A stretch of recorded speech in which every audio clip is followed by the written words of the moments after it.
જીવનમાં સુખ સમૃદ્ધિ જોઈએ તો શનિવારે દાન કરવી જોઈએ આ 5 વસ્તુઓ. દેખાવા લાગશે ચમત્કારિક લાભ, ઘરમાં આવશે ધનલક્ષ્મી. સ્વાસ્થ્ય સંબંધિત કોઈ સમસ્યાથી પરેશાન છો તો તમારે કાળા વસ્ત્રોનું દાન કરવું. શનિવારે 6 પ્રકારના અનાજનું દાન કરવાથી શનિ દોષ દૂર થાય છે. શનિવારે લોખંડનું દાન કરવું ખૂબ જ શુભ માનવામાં આવે છે. હિન્દુ ધર્મની માન્યતા અનુસાર દરેક દિવસ કોઈના કોઈ દેવી દેવતાઓને સમર્પિત કરવામાં આવ્યો છે. આ જ રીતે શનિવારનો દિવસ શનિદેવને સમર્પિત છે.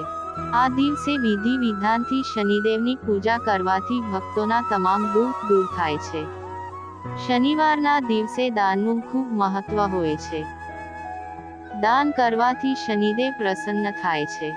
આવો જ્યોતિષની દ્રષ્ટિએ જાણીએ શનિવારના દિવસે શું દાન કરવું જોઈએ. શનિવારનો દિવસ ન્યાયના દેવતા શનિદેવને સમર્પિત માનવામાં આવે છે. આ દિવસે શનિદેવની વિધિ વિધાનથી પૂજા કરવામાં આવે છે. 1. કાળા વસ્ત્ર અને જૂતા. શનિવારે કાળા કપડાં અને શૂઝનું દાન કરવું ખૂબ જ શુભ માનવામાં આવે છે. જો તમે સ્વાસ્થ્ય સંબંધિત કોઈ સમસ્યાથી પરેશાન છો તો તમારે કાળા વસ્ત્રોનું દાન કરવું જોઈએ. શનિવારની સાંજે કોઈ ગરીબ વ્યક્તિને કાળા કપડાં અને ચંપલનું દાન કરવાથી સ્વાસ્થ્ય લાભ મળે છે. 2.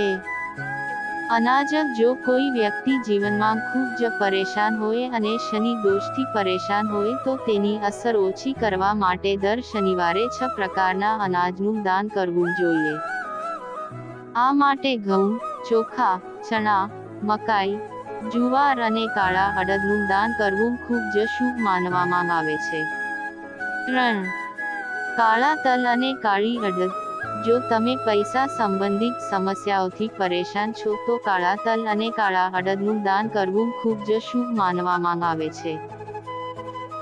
શનિવારે સાંજે લગભગ 1.25 કિલો કાળી અડદની દાળ અથવા કાળા તલનું દાન કોઈ ગરીબ વ્યક્તિને કરવું ખૂબ જ ફાયદાકારક માનવામાં આવે છે.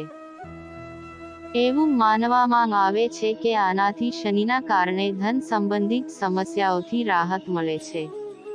4. લોખંડના વાસણો. શનિવારે લોખંડનું દાન કરવું ખૂબ જ શુભ માનવામાં આવે છે. શનિવારે લોખંડ ખરીદવું શુભ માનવામાં આવતું નથી, પરંતુ તેનું દાન કરવાથી શનિ દોષમાંથી મુક્તિ મળે છે. 2. સરસવનું તેલ. શનિવારે સરસવના તેલનું દાન કરવું ખૂબ જ ફાયદાકારક માનવામાં આવે છે.